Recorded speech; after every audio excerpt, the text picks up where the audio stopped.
Something that I think is very important is the school systems. You know, it's a proven fact that if kids don't get the education by the third grade, they're probably not going to, A, graduate, and they're going to be a cost to the city in terms of crime and other things. That's right. And one of the concerns of mine, and I'm blessed to have a daughter that's in the school system as a teacher, but, you know, I mean, the kids that she gets are bused. They basically, they're tired, you know, they're not considerate, they have no training at home. And, you know, and it's very hard for her to teach. And, you know, and you're not paying the teachers, you know. And that is a school board decision. That is a school board decision, not ours. We give them the money. Wait, were you finished, sir? Is people don't think about when you have your school events, the parents. They can't get to them. And I've had it happen at Lisa Charles when my kids were there. The bus didn't show up for the school play. So the kids and the parents got there when it was over. It's, so, I mean, you know. yeah, I know, it's more than exactly. just that. And the frustration that one lady came and she said, I have children in 3 different schools. She had one in elementary, middle school, and high school. She says, which PTA do I go to? What events can I get to? My husband goes to one, I go to one. You know, it's so divisive. And as I said, if you had tutors for that hour in the morning, and you know, the arts in the afternoon, which is what Achievable Dream does, you know, that hour of enrichment. And let's make that for all kids. And have, you know, I think we could really make a difference. And they will talk about graduation rates. Well, we've improved our graduation, but what do they know? You know, what are they qualified to do? I interviewed one little girl and I said, okay, tell me what your graduation coach does. She says, well, she monitors my grades, and if I need help, she gets me a tutor. I said, does she tutor? No, she hires a tutor for me. And then she gets my graduation gown and gets me to rehearsals. And if I don't pass the SOL, she arranges for me to take them until I do pass them. Let me follow on that, not schools. All right. Let's push on good and hot. Okay. And I'm talking about the city farm. And you know, every developer would just go crazy. How do you calculate the value, okay, as a park? And I'm talking about addressing, bringing in business and other things. How do you calculate the value of that land as a park versus real estate taxes? Well, it would, I mean, there was one proposal that was brought to us, and it would have been condos and $1 million homes.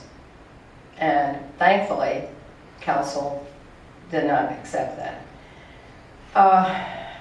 I went to National League of Cities and took, in Pittsburgh, they have 150 parks in Pittsburgh, Pennsylvania.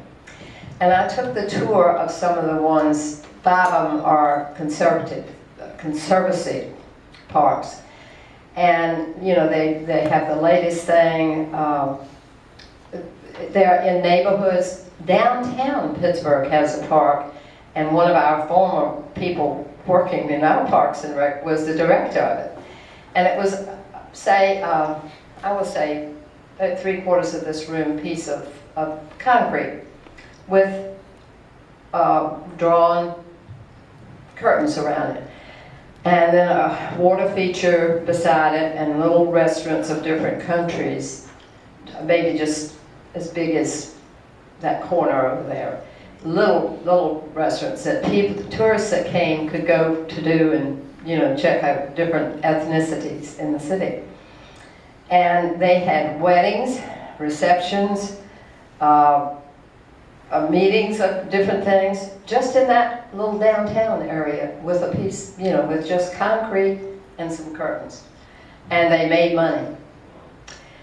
The city farm, one of the guys that comes to those meetings regularly really wants a track, what is it called? Cross country. Cross country. Cross country. That would bring people from all around the country. And it would bring revenue to our city with meals and with hotels and with the actual track itself. There are so many creative ideas that make money that could go there, and yet let people, I mean, I go down there to walk dogs all the time, and I remember one day the camera club here in Newport News goes down there all the time to take pictures. That little, you can walk out on the pier. I think that a park for the people of Newport News is important quality of life. And that has value too, not just the $1 million home. Now, I mentioned that because in Oahu, Hawaii, they decided to buy parcels on the beach to create public access that they don't advertise, the locals know. Mm-hmm. But, you know, to drive by, but they had enough foresight to say, we've got to preserve Yes. land and access. You see, in addition to everything, we need quality of life, and that's quality of life to me. Yes. One question. Years ago, where Riverview Park is now, I live in Demi Plantation. Mhm. The city invited us, Minchville Meadows, the group down toward the marina, to all meet at Minchville High School to plan that park. Yeah. And we had maybe 3 or 4 planning sessions where the citizens designed that park, Which is the way it ought to which be. is the way it came out. Yeah. And that park is used so heavily now. The one thing I wonder with the park versus housing thing for the city farm, as long as no planning is done and implemented and involvement, it's going to sit there susceptible. Mhm. I know. So what they did with us was to invite everyone to come, and everybody designed even the berms and things that are there for noise reduction, when the soccer games are going, all of those kind of things were put in place. Once the ground was broken, it was committed. And once it started, and it is used heavily Yes. every day. I drive by it every day. Absolutely. If children are out in those parks and families are out there Mhm. all the time in those parks. So it's something that is a quality of life. It is a And quality, it's like and if it doesn't happen, nobody moves on it, it's just gonna sit there and constantly be susceptible. yes, you're right. I thought those berms were designed for sledding, man. That was actually one of the thoughts that people said, when we have the rare snow, we could do that, but. One more question about the school system. You know, back 20-some years ago, I was a Hamptonian at the time, and We forgive you. yeah, well, that's okay. It was an all-American city back when Absolutely. I lived there one time too. But, you know, the city of Hampton and the city of Newport News had vocational education that they were very active in. And back then, Hampton and Newport News were very progressive about it. You know, you never hear about it now, and of course, it's been 20-some years later. But, you know, that was a very, very productive thing that the Oh, cities did. we do still have that vocational school. You don't hear about it, but we have, I was on that board when I was on the school board. And one of the things I introduced there was I had, again, gone to a conference and gotten a paper, was this group of kids in high school, and I don't know, there were 30, 40 of them, and they were all failing. Many of them had records, you know, with juvenile detention or whatever. And they introduced in Henrico County a course in veterinary tech, to be a veterinary technician. It totally turned that whole group around. Most of them ended up passing and graduating, and not only that, they got jobs either as a veterinary tech, you know, assistant, or they went on, some of them, about 4 or 5 of them, went on to become a veterinarian. When I was on that board of New Horizons, I asked that they do that. And it took them 2 years to get it there, but it is one of the more popular ones. They have too many students applying for it because they get to work with animals. They get to work with veterinarians in the area who come in and teach some of the classes, but they also get something they can do to make a living. And some of them will go on to become veterinarians. It's a great program. They only have one class. They've not been able to get enough teachers and volunteers to make 2 classes, but they could have 3 or 4 of them, according to the director. So that's one of the things, and they still, it's called New Horizons, and it still is, but we don't utilize it like we should. Well, New Horizons was a part of it, but, you know, when we were doing it, you know, we were giving these kids an opportunity to get gainful employment after school, so that they wouldn't have to go out and steal out of your cars and other Exactly. stuff to be able to survive. Exactly. And, you know, not everybody's going to go into college. And they shouldn't. For a course. Sometimes you set them up for failure if they go to college. Yeah, that's, Well, this is just an observation. When I was on council, one of my mentors was Miss Gildersleeve. We named the middle school after her. And I asked her, what can we do to improve the school system? And she had me drive to school administration, and she said, count the cars. thank you. That was her answer. And I sit on a hospital board for Bon Secours, and we've just merged with Mercy, and we're an $8 billion a year organization. And I sit on the board for Quality Medical Affairs Committee for the hospitals in the region. And there's an issue that's called tyranny by data. And we're collecting so much data in healthcare that a doctor is spending in a 10-hour day 6 hours in front of the computer and only 4 hours in front of the patient. And that healthcare in the country is suffering dramatically because it's tyranny by data, because we're collecting so much information and we're really not helping the patient. And my observation is this exactly what we're doing in the school district. We have way too many administrators collecting data that is justifying their position, but it's not educating the kids, and you're not getting the money to the teachers, you're not getting quality education. It's the same problem we have in the United States, not getting quality health care. Right. And so we're turning that around because we have a shortage of nurses. We're forced to do that so that we don't do tyranny to the nurses. I think that's exactly what you were doing to the teachers. I agree. Same thing, they're not in front of the kids. And And you're burning them out with data collection. And you got a bunch of administrators that are just pushing paper. And too that's- many chiefs, not enough Indians. Right. And that's what I said when I was on the school board, and it's still true. Still, it's getting worse. Yeah, I know it is. I know it is, yeah. Dr. Woodbury, what do you see as the most pressing problem facing the city of Newport News? And as a follow-up to that, how can we as people of faith impact that problem? Gail asked me that this morning. And what I said, I think the median income of the city is not very high compared to other cities of this size. So we need quality jobs that pay decent salaries.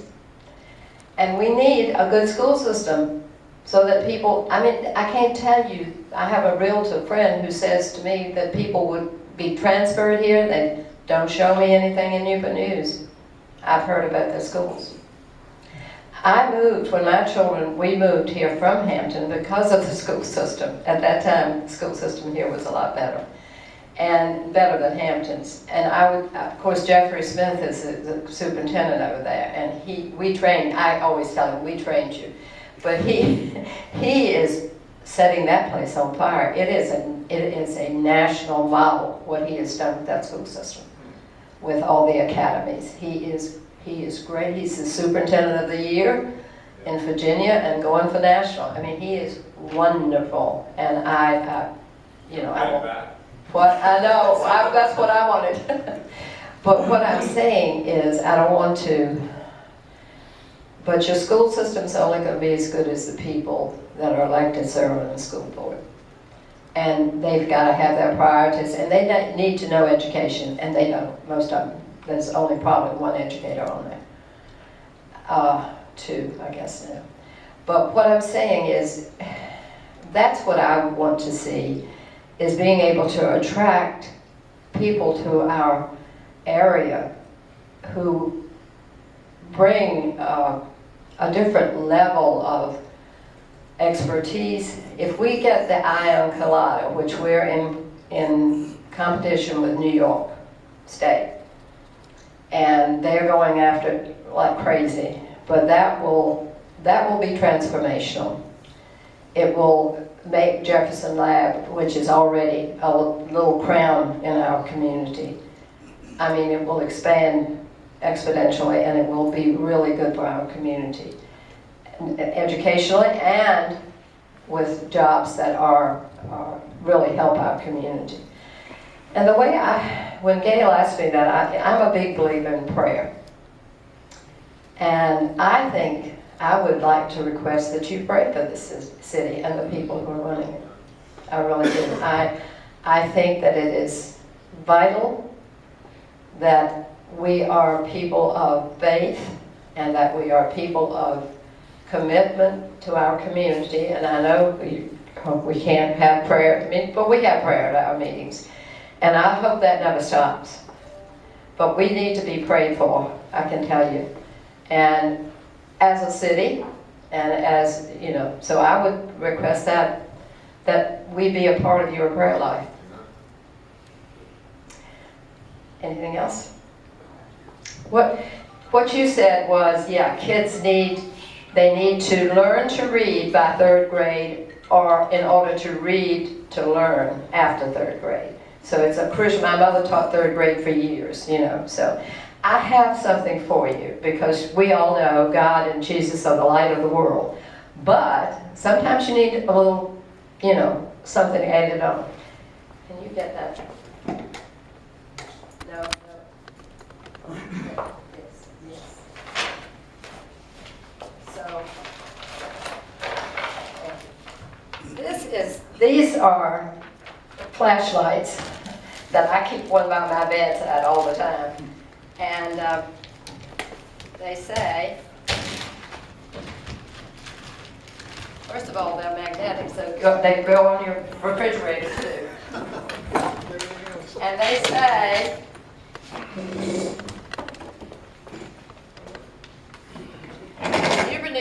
Newport News, where great things are happening. So I don't want you to forget that. Great things will continue to happen. And with your prayers, I hope they'll continue. So thank you so much for having me. So make sure you get a light. Oh, I've still got some pins, some Pat Woodbury pins. And they're the best pins in the world. just happen to have some. Thank you so much. It was a wonderful breakfast. Mark? Thank you, Dr. Woodbury. As a token of our appreciation, we'd like to give you a corsage. Being it's Mother's Day tomorrow, hopefully you'll be able to wear that. Enjoy that. I'll wear it to church. Oh, well, thank you very much. We really appreciate having you here. And happy Mother's Day. All right. Make sure you all get one of these. Hey, Clark, can you remind me of the pins? Well, you're very kind. I have. Yeah, I also want to ask that you all hold over for just a little bit. Randy's got something he wants to share with us all, so you can just hold for a little bit here. I will take a few minutes.